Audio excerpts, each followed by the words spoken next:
Central gurdwara committee के सभी पदाधिकारीगण, भाई भगवान सिंह जी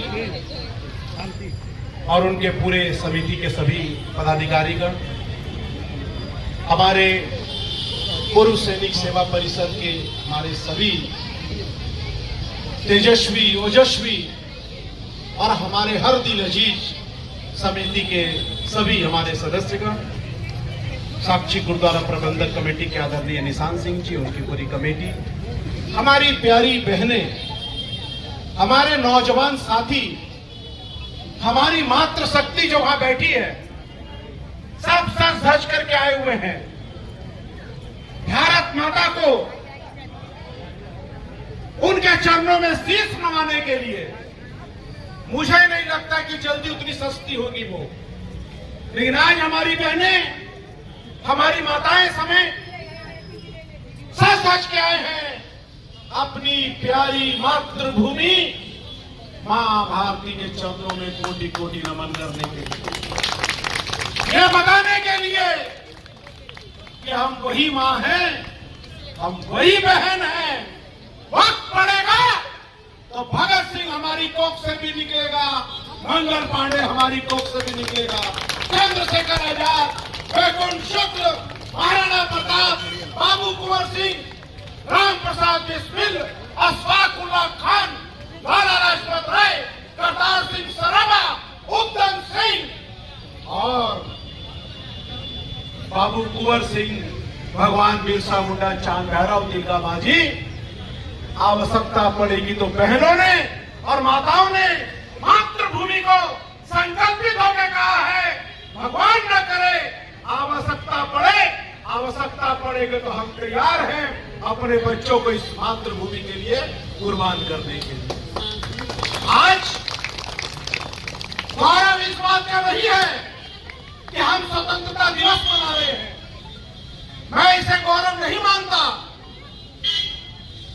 ये हमारे लहू का एक एक कतरा दे करके शहीदों ने जो छीना है, स्वतंत्रता को चिंता इस बात की है और रहेगी कि हम दोबारा कहीं गुलामी वाली मानसिकता में ना आ जाए। हम गुलाम क्यों हुए, किस कारण से हजारों वर्ष तक हमारे ऊपर लोगों ने गुलामी हमारे ऊपर हमें थोपने का काम किया, हमें चाबुक से मारने का काम किया, जूतों से मारने का काम किया, हमारे बहू बेटी बहनों की इज्जत के साथ खेलने का काम किया। हमने वैसे लोगों को मौका क्यों दिया, चिंता आज इस बात की भी होनी चाहिए। और अगर आज हम जब झंडा तोलन कर रहे हैं तो क्या हम तैयार हैं जाति पाति ऊंच नीच के भेदभाव की उस परिपाटी को त्यागने के लिए जिस कारण हमारे ऊपर लोगों ने गुलामी हम करते रहे। हमारी जो कमजोरियां थी, क्या उन कमजोरियों से हम बाहर आ पाए? आज क्या जात पात ऊंच नीच और धर्म की दीवारें हमारे सामने नहीं है? क्या आज हमारे बच्चे को अच्छी शिक्षा नहीं मिलनी चाहिए? गरीबों के बच्चे को, बस्ती के बच्चों को, हम मिडिल परिवार के लोग अपने बच्चों को कॉन्वेंट में, डीबीएमएस में, केरला समाज में पढ़ाते हैं। हमारे बस्ती के बच्चों का क्या गुनाह है, ये हमको कोई बताएगा? हम अपने माँ का, अपनी बहन का, अपनी बीवी का इलाज करा लेते हैं, टीएमएस में ले जाते हैं, अपोलो एयर एम्बुलेंस करा के ले जाते हैं इंग्लैंड। हमको ये बताइए कि जीवन का मूल्य उस बस्ती की, उस माँ का और बहन का और उस बड़े परिवार के माँ और बहन का क्या ये बराबर है कि नहीं? यहाँ या ना बताइए, उनको ये सुविधा कौन देगा? आज हमारी सरकारी अस्पतालों में क्या उनको वो सुविधा मिलती है? सरकारी स्कूलों में हमारे बच्चों को वो पढ़ाई मिलती है? क्या हम भेदभाव नहीं कर रहे? क्या हम ऐसे वीरों के प्रति, शहादत देने वालों के प्रति, जिन्होंने अपने खून से ये हमारे आजादी दिलाई है, उनके सपनों को कुचलने का काम हम नहीं कर रहे? आज 78 वर्ष पूरे हो गए, 78 वर्ष पूरे हो गए। हमें ये चिंता करनी होगी कि जिन लोगों को आज तक स्वास्थ्य की सेवा हम नहीं दे पाए, उनको शिक्षा नहीं दे पाए, उनको 2 वक्त की रोटी नहीं दे पाए, उनको रोजगार नहीं दे पाए, जात पात नहीं हम कम कर पाए, उसके लिए दोषी क्या हमारा समाज नहीं है? क्या हम उस समाज के हिस्से नहीं हैं? लेकिन हम झंडा तोलन करेंगे, बच्चों में टॉफियां बांटेंगे, भारत माता की जय करेंगे, लेकिन देशभक्ति कहां है? ये जो बच्चे हैं, हम अभी क्या बोल रहे हैं, क्या अखबारों में लेख अच्छे आ रहे हैं, टीवी में अच्छे आर्टिकल आ रहे हैं, बड़े बड़े भाषण दिए जा रहे हैं, कोई काम का नहीं है। काम वही आएगा जो बच्चों को हम करके दिखाएंगे, बच्चे वही सीखेंगे जो हमें करता हुआ देखेंगे। बोलता हुआ हम कुछ भी बोल ले, बच्चे हमसे सीखने वाले नहीं है। इसलिए हमें करने की आवश्यकता है, केवल इतना करने की आवश्यकता है। आज जो सत्ता में बैठे हैं, कल जो सत्ता में बैठे थे, 78 वर्ष हो गए, हमने वो न्याय नहीं किया अपने देशवासियों के साथ। ये एक बहुत बड़ा प्रश्न चिन्ह है। और आज जब हम ये झंडा तोलन करते हैं मेरे मित्रों, जो अंत सुंदर दूर तक जो हमारे भाई हैं, जो हमारी बहनें उधर लास्ट कुर्सी तक बैठी हैं, जो हमारे एक एक बहन हैं, मैं आप सबको हाथ जोड़ के निवेदन करूंगा, अगर आप चाहते हैं ऐसे वीरों और बलिदानियों के उनके प्रति सम्मान हमें देना है, अपने हिस्से का दीपक हमको जलाना होगा। हम दूसरे को ऊपर इल्जाम लगा दे, हम विधायक के ऊपर लगा दे, हम सांसद के ऊपर लगा दे, हम मुख्यमंत्री के ऊपर लगा दे, सत्ता में बैठे लोगों के ऊपर लगा दे, डीसीएसपी के ऊपर लगा दे, वो तो लगाएंगे बाद में।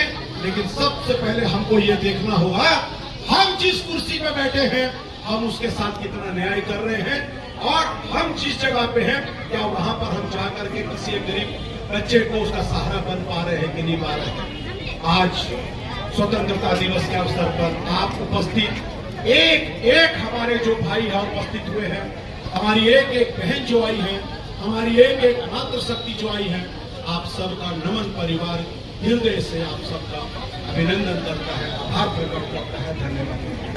और आप नमन परिवार की रीढ़ है, आप नमन परिवार के विचारधारा के वो अंश है जिसके लिए नमन परिवार जीवित है। और आने वाले समय में अगर अच्छे तरीके से हम चल पाएंगे तो उसको लेकर के हमें आप में से उपस्थित एक नौजवान, एक बहन का, एक मातृशक्ति का उपस्थित एक व्यक्ति का हमें नमन परिवार को आशीर्वाद चाहिए, स्नेह चाहिए, समर्थन चाहिए। और मुझे पूरा विश्वास है हम मिल करके, जमशेदपुर एक बहुत ही सुंदर शहर है, यहाँ सभी जाति, सभी धर्म के लोग, सभी वर्ग के लोग बहुत इत्मीनान से अच्छे से रहते हैं। बहुत प्यारा शहर है, हमारे ऊपर जिम्मेदारी है इस अच्छे शहर को आगे बढ़ा करके लेकर के चले, अपने हिस्से का हम अंशदान जरूर करें, अपने हिस्से का दीपक जरूर जलाएं। यही निवेदन के साथ में आप उपस्थित एक हमारे नौजवान साथियों को मैं देख रहा हूँ दूर दूर तक हमारे आगरा पे आप अपना बहुत कीमती समय देकर के चिलचिलाती धूप में यहाँ सब खड़े हैं। ये आप सबका जो प्यार है, ये आप सबका जो स्नेह है, और ये आप सबका जो आशीर्वाद है, ये मेरे लिए बहुत बड़ी ताकत है। मैं आशा करता हूँ, विश्वास करता हूँ, इस समाज में हमें कल की चिंता नहीं करनी है, ना कल के ऊपर रहना, ना दूसरे के ऊपर। भगत सिंह जन्म लेंगे लेकिन पड़ोसी के घर में लेंगे नहीं। भगत सिंह जन्म लेंगे तो मेरा बेटा भगत सिंह बनेगा, फांसी पे चढ़ेगा तो सबसे पहले मेरा बेटा चढ़ेगा। ये संकल्प के साथ अगर समाज के निर्माण में कोई भूमिका अदा करेंगे तो सबसे पहले हम करेंगे, अपने घर से प्रारंभ करेंगे। ये संकल्प लेने का दिन है। इन बच्चों का उज्जवल भविष्य हो, ये बच्चे हमारी रीढ़ है, ये बच्चे हमारे वो एक भविष्य है जो हमारे इस राष्ट्र के वैभव को संभालने के लिए जरूरी है। इन बच्चों को हम बताएं, अपने घर के बच्चों को बताएं कि ये देश किस प्रकार से स्वतंत्रता मिला। और ये झंडा तोलन के झंडा तोलन का विषय नहीं है। मैं देख रहा हूँ बच्ची का सिर एकदम तप रहा है, गर्म है, चिल रहा है, एकदम गर्म। तो ऐसे बच्चों के महादेव जी के चरणों में, प्रभु राम जी के चरणों में, सतगुरु सच्चे पातशाह धन भाई गुरु जी के चरणों में मेरी ये प्रार्थना है, मेरी वंदना है, मेरी आवाज है कि हमारे आने वाले नौजवान अच्छे से अपनी भूमिका अदा करें। ये हमारे प्यारे बच्चे अच्छे से अपनी पढ़ाई लिखाई करें, अच्छे समाज का निर्माण करें। हमारी बहनों के चेहरों पे सदा मुस्कुराहट रहे।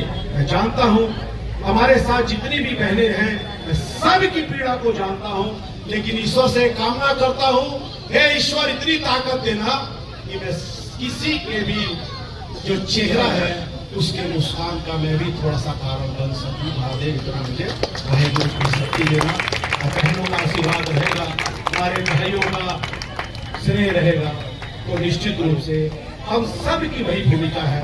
क्या हम किसी के चेहरे को खुश करने में अपनी भूमिका अदा किए? याद रखिएगा, आप मंदिर में जाके माथा टेकिए, गुरुद्वारा में जाके माथा टेकिए, उसका असर कम होगा, लेकिन एक किसी गरीब का बाह पकड़ लीजिएगा, एक किसी रोते हुए के चेहरे का मुस्कान बनिएगा, तो आपके वाहिगुरु भी खुश होंगे, प्रभु राम भी खुश होंगे।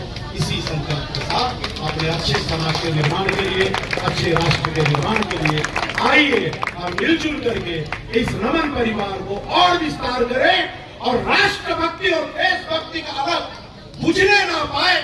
जब तक हम सब हैं तब तक ये राष्ट्रभक्ति और देशभक्ति गली गली मोहल्ले तक और बच्चों तक फैलाने का काम हम करें। इसी संकल्प के साथ आज के इस कार्यक्रम में आप आए हैं। आप सबका मैं बहुत बहुत हृदय से अभिनंदन करता हूँ, आभार प्रकट करता हूँ। एक बार